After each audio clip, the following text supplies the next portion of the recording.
Qu'est-ce que les fausses couches spontanées? Et là, je fais les définitions. Quand vous avez des fausses couches, elles peuvent être du chimique, sur vraiment un dosage, sur un test urinaire, un test de bêta-ACG. Elles sont précoces lorsqu'elles surviennent avant 10 semaines pour les CHRI, 14 semaines pour le Collège français de gynécologie obstétrique français. Elles peuvent être tardives, c'est-à-dire au-delà de 10 semaines, au-delà de 14 semaines, jusqu'à 22 semaines, 20-22 semaines. Donc, deux types de fausses couches, précoces, tardives.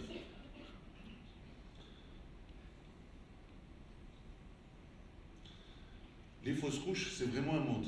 Pour obtenir, c'est-à-dire une grossesse, il y a grosso modo, comme vous le voyez sur ce schéma de Mosclo, c'est-à-dire vous avez ce qu'on appelle le waterline, vous avez un niveau, et vous avez grosso modo 30% de perte pour avoir le live birth, c'est-à-dire le bébé à la maison.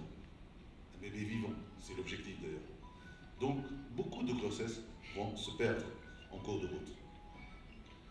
Quels sont les facteurs de risque des fausses couches? C'est un élément très très important parce que vous allez les détecter et vous essayez de faire de la prévention. Vous dites, ok, moi je ne veux pas que ma patiente fasse une fausse couche. Si vous en faites, si vous avez après 2 avortements spontanés, le risque augmente de 17 à 35%.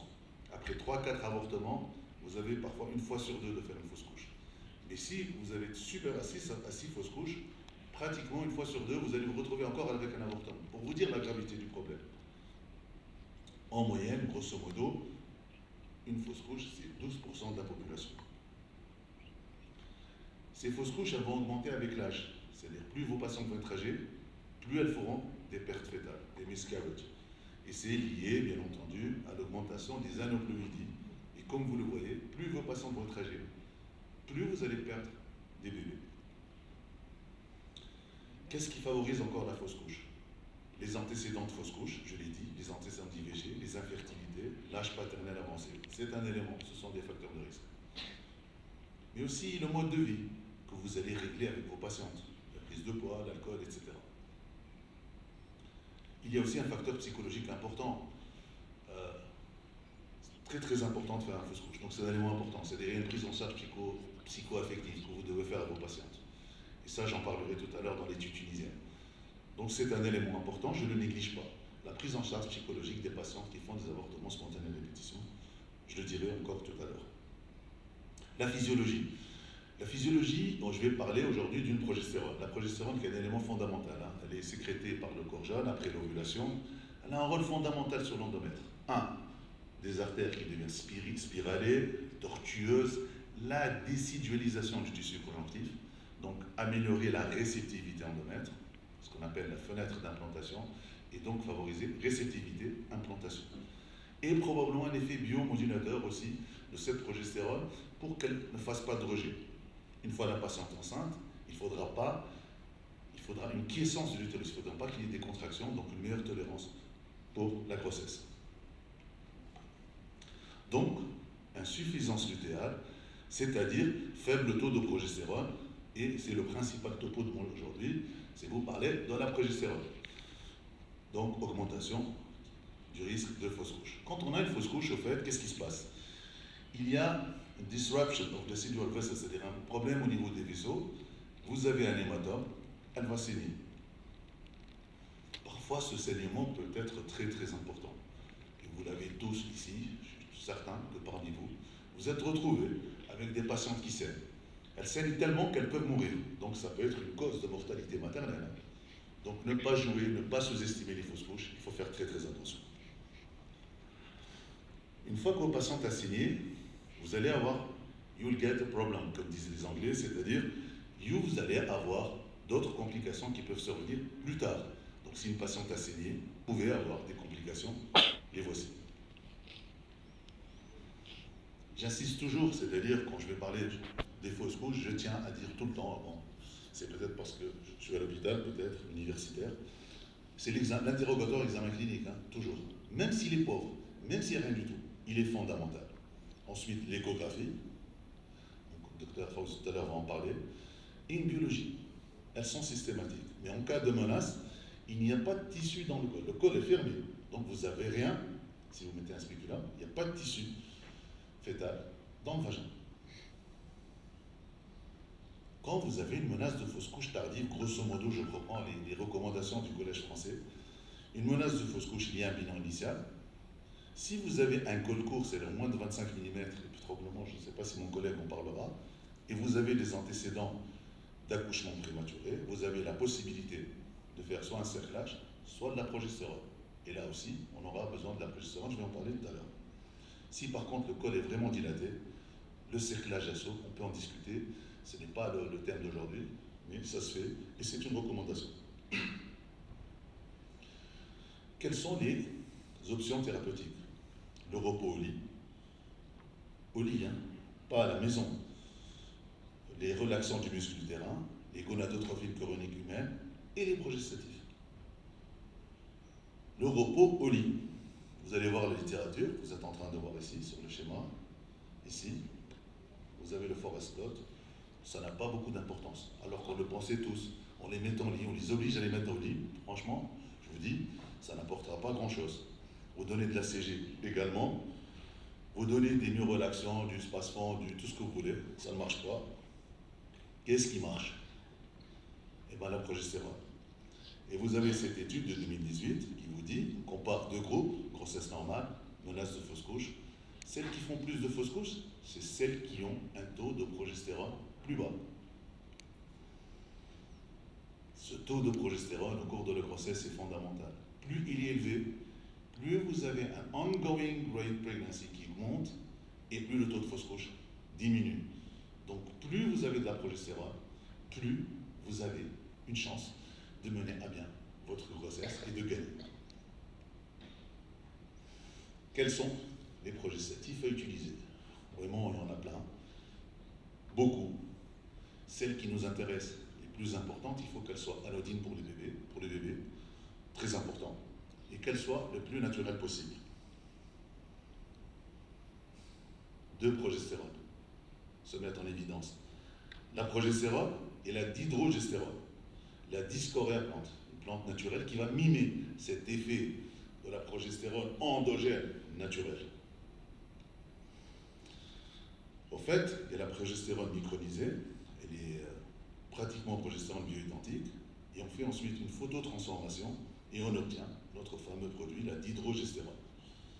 Alors c'est quoi cette dihydrogestérone? Elle est très intéressante par rapport à la progestérone naturelle. Pourquoi? Elle a moins d'effets anti-androgéniques et pas d'activité glucocorticoïde, donc plus intéressante sur le plan biologique. Comment se présentent ces deux produits? La progestérone micronisée, elle se présente par la voie sous forme vaginale, intramusculaire ou orale.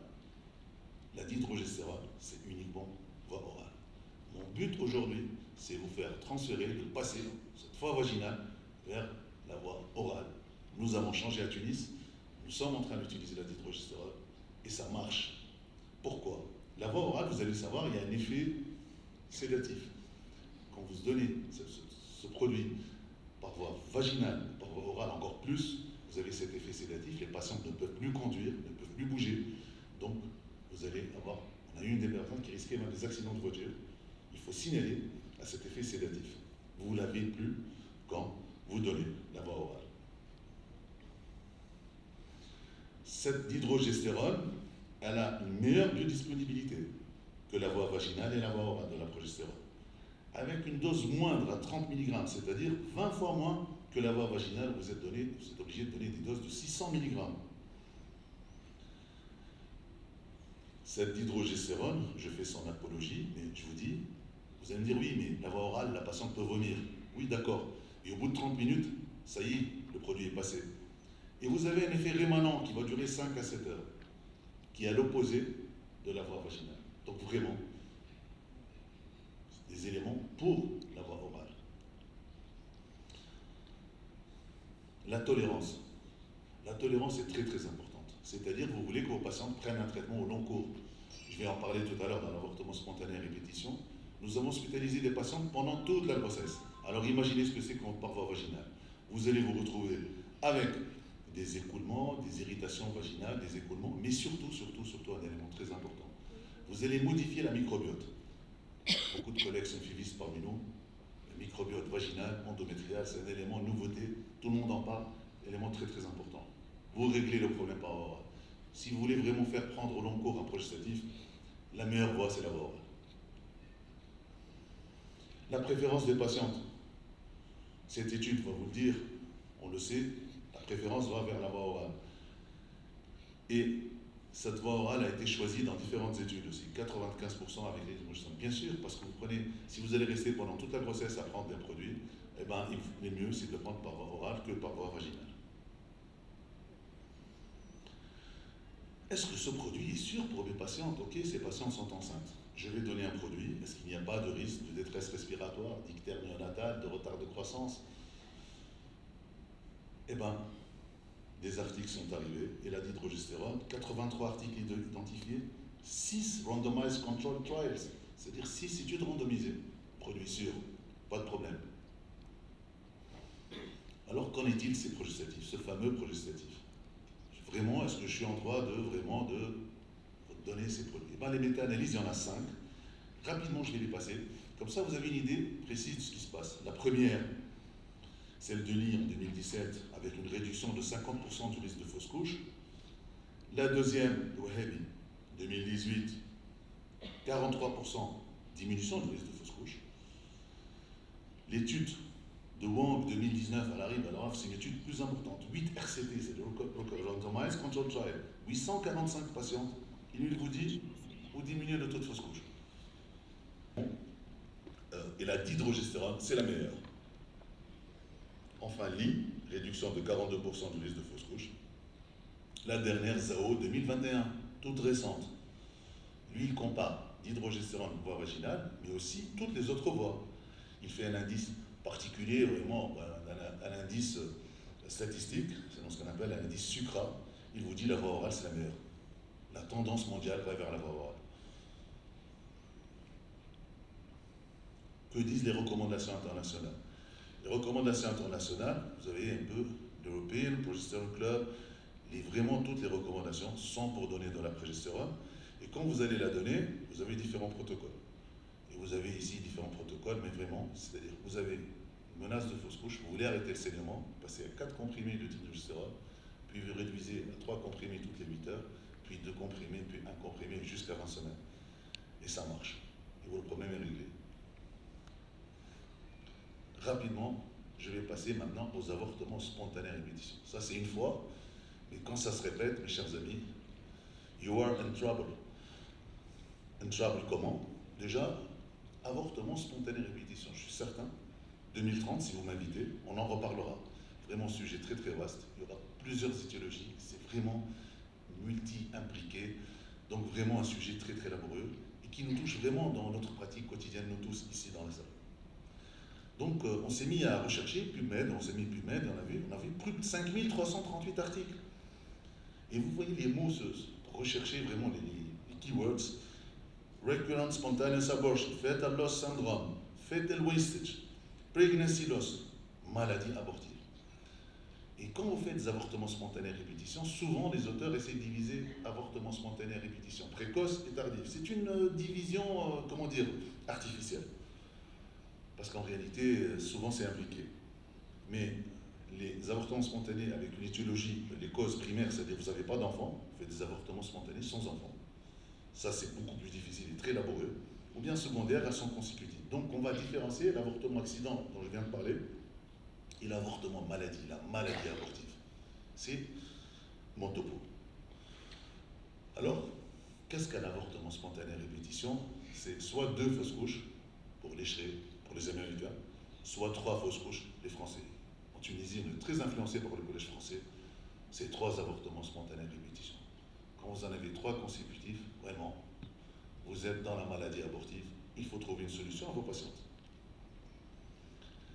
Cette étude de Mesh 2019, elle est importante. C'est-à-dire que plus vous en avez, plus vous faites des fausses couches, plus vous avez des risques d'en faire encore plus. Donc vous êtes dans un cercle vicieux, vous allez tourner. Ne pensez pas qu'avec vous, ça va marcher. Plus on en fera, plus c'est grave pour vous, plus vous n'allez pas trouver de solution, et plus vous perdez vos patientes, parce que vous l'avez perdu, enfin, vous n'avez pas réglé le problème de votre patiente. La moitié de ces étiologies, on va les voir rapidement, je vais les détailler, la moitié sont inexpliquées, il n'y a pas de cause. Vous êtes dans l'embarras.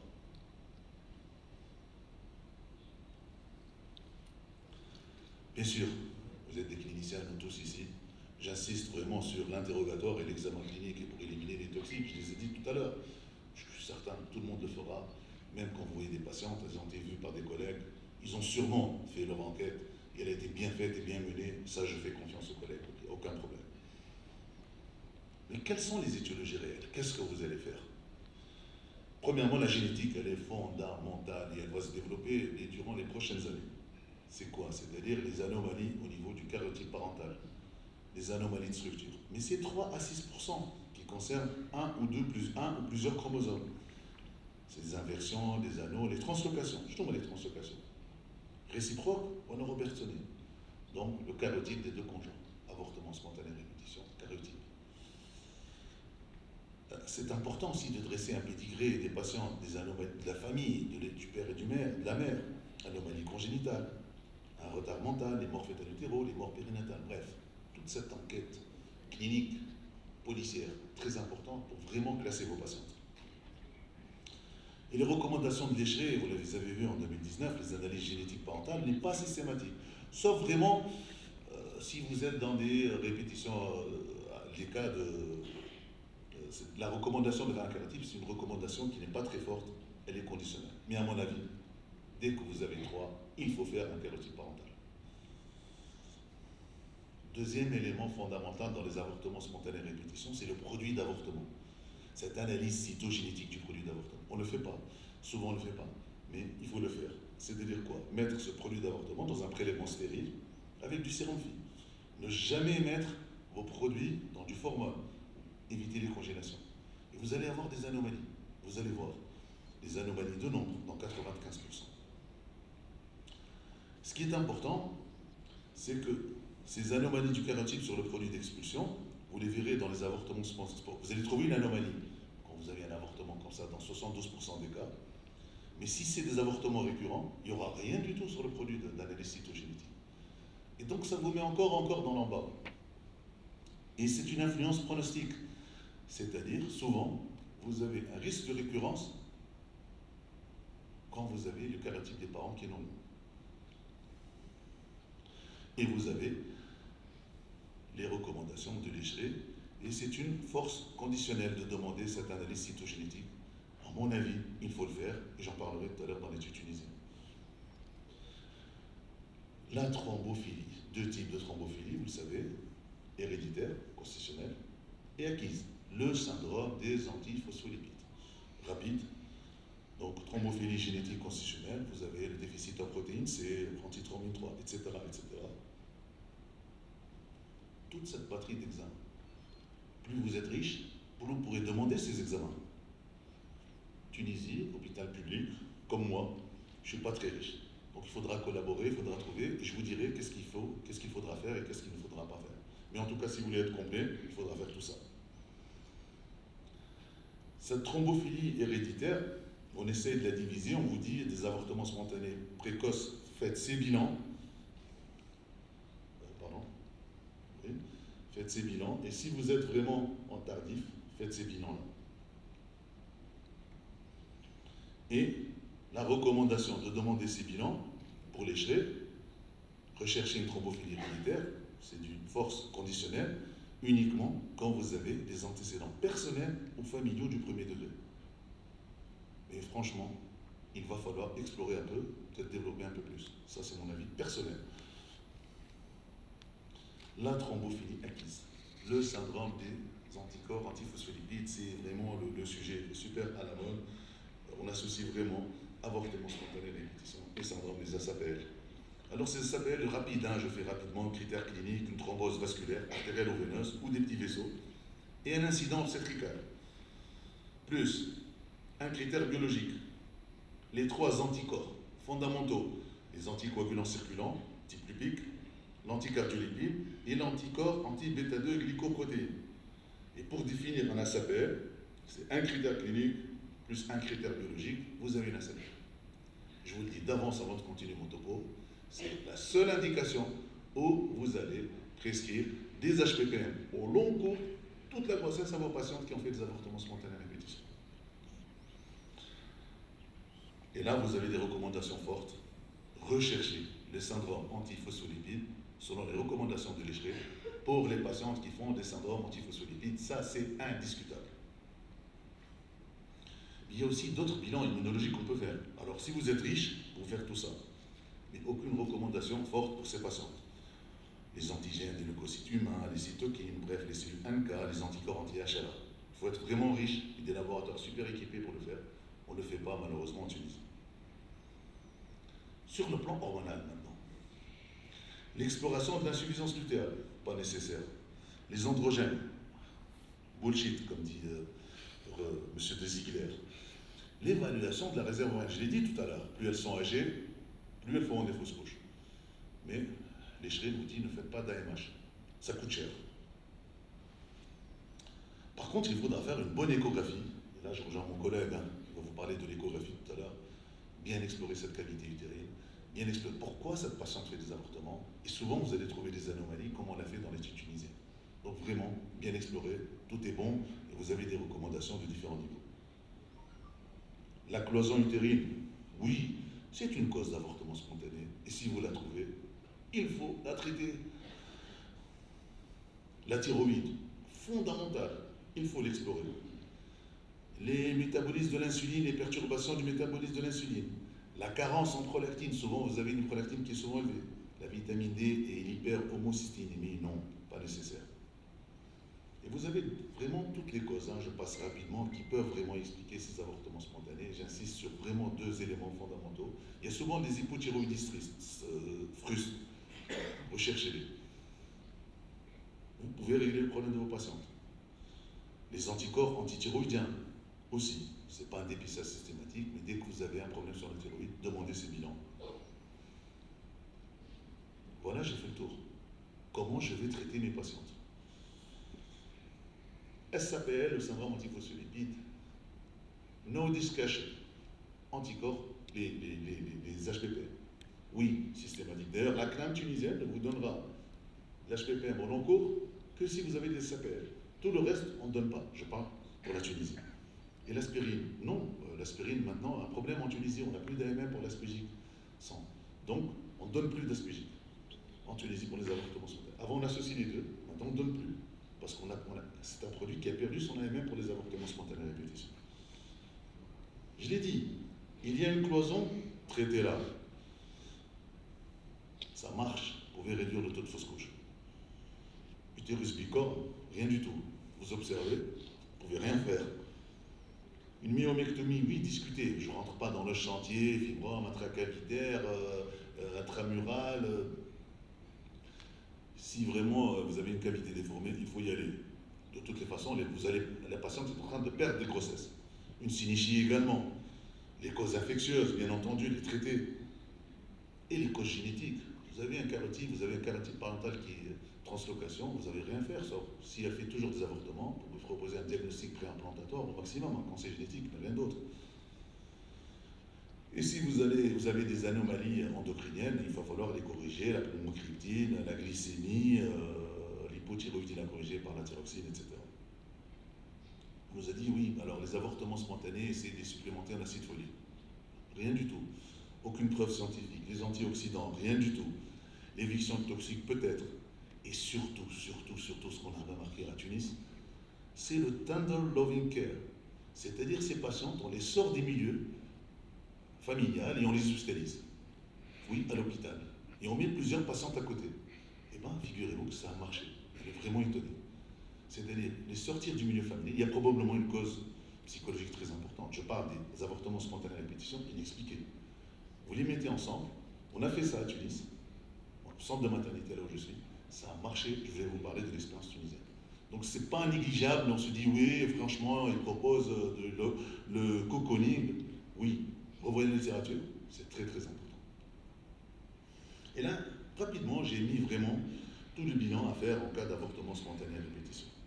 Alors, la progestérone dans ce cas, progestérone fondamentale. Vous avez déjà les recommandations françaises, vous avez des patientes, vous allez mettre ce progestérone. Il y a plusieurs études qui arrivent. La progestérone, c'est bon. c'est un bon traitement. Cette étude de Kumar 2014, vous avez 175 patientes analysées, c'est-à-dire il a randomisé, et le taux de fausse couche diminue vraiment avec cette dihydrogestérone. Donc elle était bonne pour la menace d'avortement. Cette dihydrogestérone est encore très très bonne pour les menaces, pour vraiment les patientes qui font des avortements spontanés à répétition. Cette nouvelle étude aussi, SACON 2017, compare toutes les voies, hein, toutes les voies. La progestérone, c'est bon, mais elle est meilleure dans 2 études qui ont utilisé la dihydrogestérone. Là, on est en train de vous mettre vraiment au corps. On s'est dit, c'est parfait.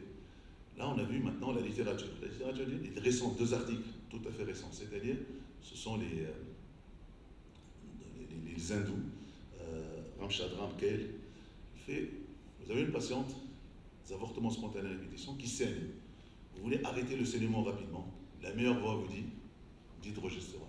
Dihydrogestérone, c'est très bon. C'est mieux que la voie vaginale. Et donc, je vous conseille de changer dans vos pratiques. Vous avez un avortement spontané à répétition, elle se met à saigner, ou tout de suite la voie orale, vous arrêtez le saignement, vous allez obtenir un arrêt des saignements plus rapidement, 2 articles, avec la dihydrogestérone.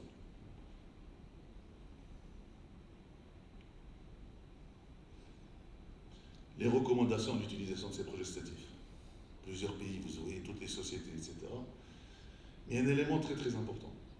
Ici, qui se profile en 2021, les Chinois aussi, très forts, font les plus grosses études multicentrées, ils vous disent, ok, d'accord, vous allez donner la progestérone pendant la grossesse, moi je vous conseille un truc, donnez-la plus tôt, pendant la phase lutéale. Commencez déjà plus tôt, avec des doses que vous avez importantes. Donc commencez pendant la phase lutéale, avant que la conception, et vous continuez pendant la grossesse. 20 semaines. Les Chinois ici vous disent, écoutez, vous allez continuer jusqu'à la date anniversaire du dernier avortement. C'est-à-dire, si elle a avorté à 14 semaines, vous rajoutez 2 semaines et vous arrêtez. Vous dépassez toujours 2 semaines la date anniversaire de l'antécédent, avortement. Les shris, oui, ne précisent pas les doses de précision, mais vous dit, ok, dès l'insuffisance lutéale, vous commencez. Vous notez qu'il y a une insuffisance lutéale, vous commencez. Elle fait des avortements spontanés, la prochaine fois, vous commencez, pendant la phase lutéale, pardon. Commencez pendant la phase lutéale, elle est enceinte, vous continuez, jusqu'à 20 semaines. Je termine, je ne vais pas être long, l'expérience tunisienne. D'emblée, je vous dis, c'est hyper modeste. C'est vraiment, on a fait, on s'est dit, on va explorer. Déjà, pour trouver des patientes, c'est énorme. Vraiment, vous trouvez des patientes qui font des avortements spontanés répétissants, je vous garantis. Donc, on n'a pas pu le faire nous-mêmes au centre de maternité. Et on a fait appel à tout le monde. C'est une étude tunisienne prospective, multicentrique, descriptive, hein, simple. Le service dont je travaille, et on avait un collègue qui était au laboratoire Rothschild français. On s'est dit, quelques vraiment anticorps particuliers, est-ce que vous pouvez nous les faire? Ils nous l'ont fait. Et vous voyez cette période, on a commencé 2013-2014, on a arrêté, Covid, etc., et on a repris, bref. Mais quand même, c'est une série la plus importante de Tunisie. Critères d'inclusion. 18-45 ans.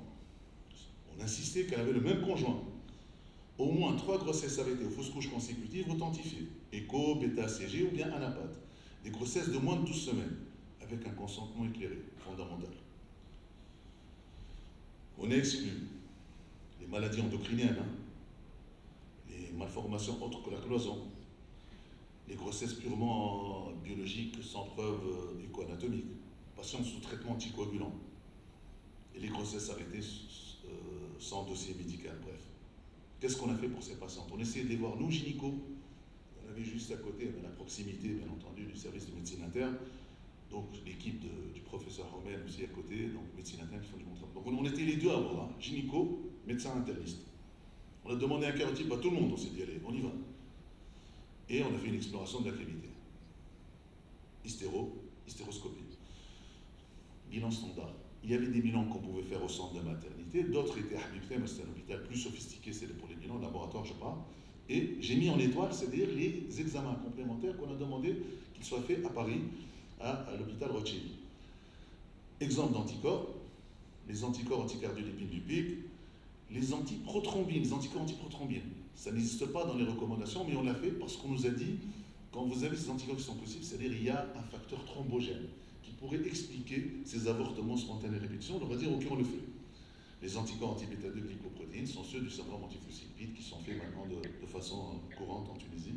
Et pour le bilan d'hémostase, on a demandé la protéine C, la protéine S, l'antithrombine 3, les bilans standards d'hémostase, et la recherche de la mutation 5 de l'ADN par le test de la protéine C activée. On a sélectionné 71 patientes. Le privé était inclus aussi. On a fait appel aux médecins privés. Est-ce que vous avez des patients sur des avortements? Ok, on prend.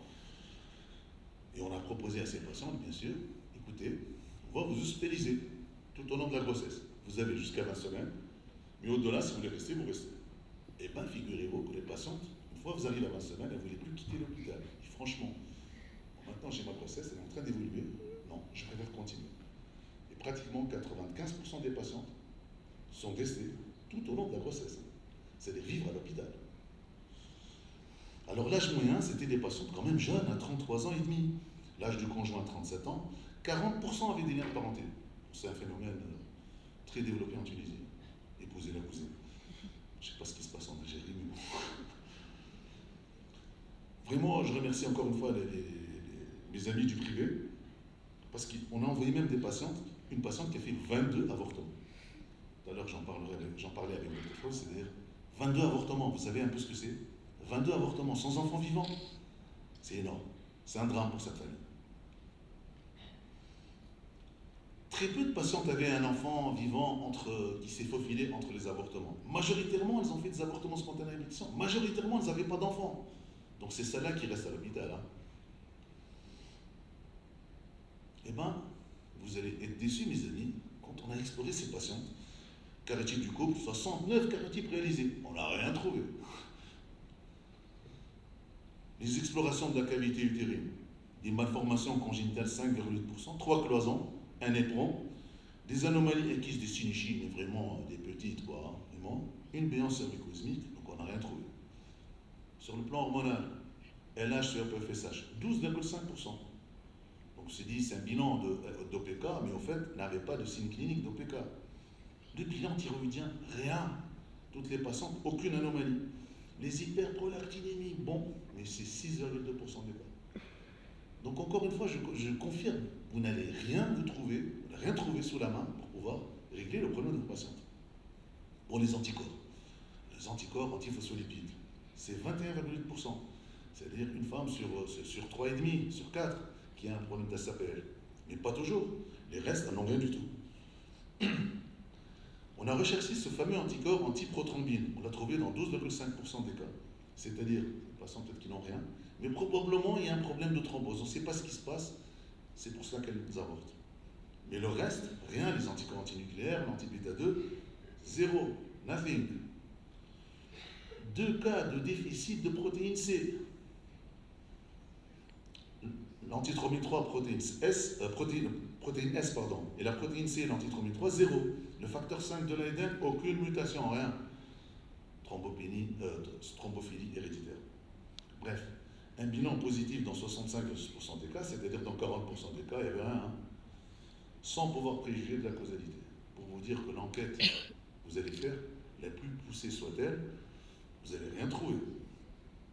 Alors on les a hospitalisés, on les a mis sur progestatif. L'étude, bien entendu, celle de 2013-2014, c'est-à-dire elle disait, on utilisait un progestatif qui était la voie vaginale, et ensuite, dès 2020, on a switché vers la voie orale.